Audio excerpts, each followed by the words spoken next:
Today's Chiefs Report is presented by Manscaped. Get going with the best men's grooming products out there during the summertime from Manscaped. If you want to trim your beard, you want to trim your balls, you're going to be able to do so with Manscaped. Promo code Chiefs at manscaped.com. Get you 20% off. Let's talk about Chris Jones, and is an extension price tag going up? As he remains under contract, but is still not signed that extension for beyond this year. He has 1 year remaining on his current deal, and his cap hit is huge for this year, $29.42 million, which we've discussed. If you extend him and lower that price tag for this year, clears up some cap. Maybe you go sign DeAndre Hopkins. We're not really focusing on Hop today. But the reason I want to discuss this is Quinnen Williams just got a monster deal in what's been a monster offseason for defensive tackles. Last offseason, it was all about the receivers getting paid, Tyreek Hill, Devontae Adams, etc.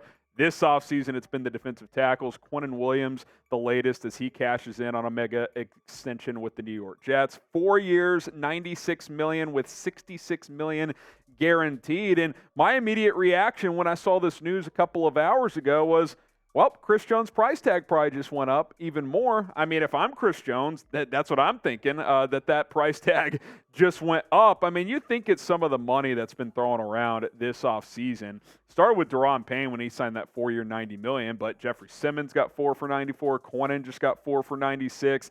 Dexter Lawrence, 4 for 88. Even Ed Oliver, who hasn't proven a lot in this league, got 4 for 68. But those top 4 guys in particular have kind of all one-upped each other, right? Like, Simmons got a little more than Payne. Williams just got a little bit more than Simmons. Like, that's kind of how this works. And if I'm sitting here and I'm Chris Jones, I'm like, I'm better than all these dudes. Like, I just am, especially coming off the season he came off last year. That's what I'm thinking if I'm him. That's what I'm thinking if I'm his agent. So he is looking to cash in in a major way.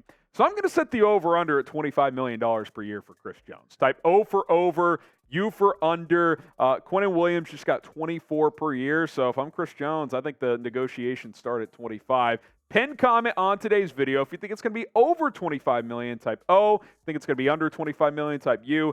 Go ahead and answer during this YouTube ad break.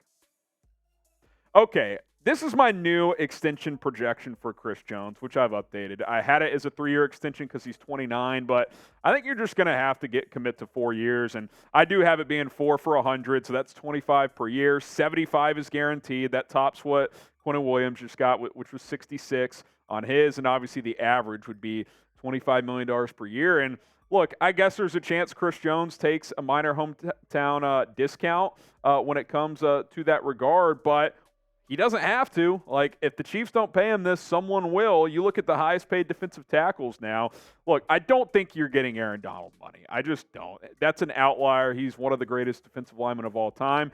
I think there's an argument to be made that Chris Jones had a better year last year, but in general, I don't think Chris Jones is getting there. Could he get to 27, 28?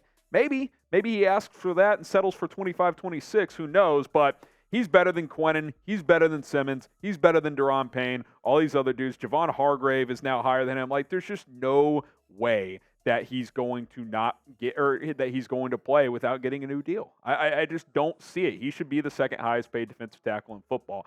Slight argument for first highest, but Donald's contract is so high that I think even he will recognize, like, yeah, like if I sign for 33 a year, that's going to handicap us moving forward. So I think he'll settle for somewhere between 25 and 28. Hopefully it's more on the 25 end of things, but another dude signs, that price tag keeps going up. And if I'm Chris Jones, that is what I'm thinking.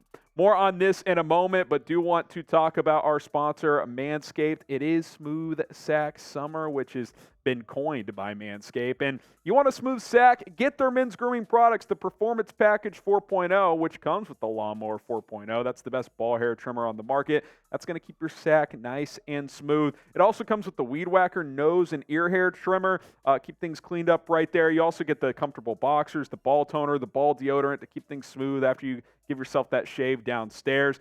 Take advantage of this bundle for just over $100 and at a major discount, 20% off plus free shipping with code Chiefs at manscaped.com. And it's really a bigger discount than that because if you bought all these products separately, not in the bundle, it'd be well over $150. We're giving it to you for $103.99. Check it out right now, manscaped.com, promo code Chiefs. That link and code are in the description and comments of this video. Look at Chris Jones a little more. I mean, he's got the leverage. I mean, coming off the year he just had, like, 15 and a half sacks for an interior guy is ridiculous. It's a ridiculous number for any defensive lineman. 29 quarterback hits, a couple forced fumble. He had 4 batted balls. He improved against the run. Like, he's just not replaceable. That's the bottom line. And when you're not replaceable and you're coming off a career year, you've got all the leverage. Like, sure, the Chiefs could say we're just going to play this year out, but I just don't think that's good business. I think getting an extension done makes sense. He says he wants to remain a Chief his entire career. And look, if he took 25 a year, that is probably a hometown discount because he could probably get 27, 28 on the open market. He makes this defensive line go. There is just simply no doubt about it. It's a no-brainer. Brett Veach, get it done. And again, I know we're not talking about DeAndre Hopkins today, but that at least gives you a chance to go sign him for this year if you want to do that because it would lower his cap hit for this season. So I think it happens before training camp. If it doesn't, I expect Jones to hold out. I don't think he'll be there at the start of camp. I don't think he'd be the type to skip games, but you never know. Do you want to risk that? I would just rather keep a good player here long term. Okay, if Chris Jones gets extended, we're obviously going to break it down here. So subscribe to the channel. Every update around a possible extension is going to be covered here as well. Every other Chief story, news, rumors, if there's new DeAndre Hopkins stuff, we will cover it. And, of course, once training camp gets here, tangible on-the-field discussion. I can't wait for that. Hit that subscribe button. It's almost here. Football is in the air. Okay, let's talk about the ESPYs a little bit last night. Chiefs kind of cleaned up. I'm not going to lie. Patrick Mahomes and the Chiefs had a good night last night as they took home 3 awards at the 2023 ESPYs. I think the 30th year they've done this. They've been doing it for a while at ESPN. Best team went to the Chiefs, and there were some strong options there with the Nuggets. Georgia Bulldogs had a crazy year in college football. Mahomes took home best male athlete and best NFL player, which really going to argue that. I mean, you think in all of sports, who's a better male athlete? NBA, Jokic, was probably the best NBA player this year. You're going to give that to him over Mahomes? I don't think so. Look, you could have gone like Shohei Ohtani. I don't think anybody's going to argue that. But Mahomes, obviously a strong candidate there. Best NFL player, I think that's been Mahomes for 4 years now, to be completely honest.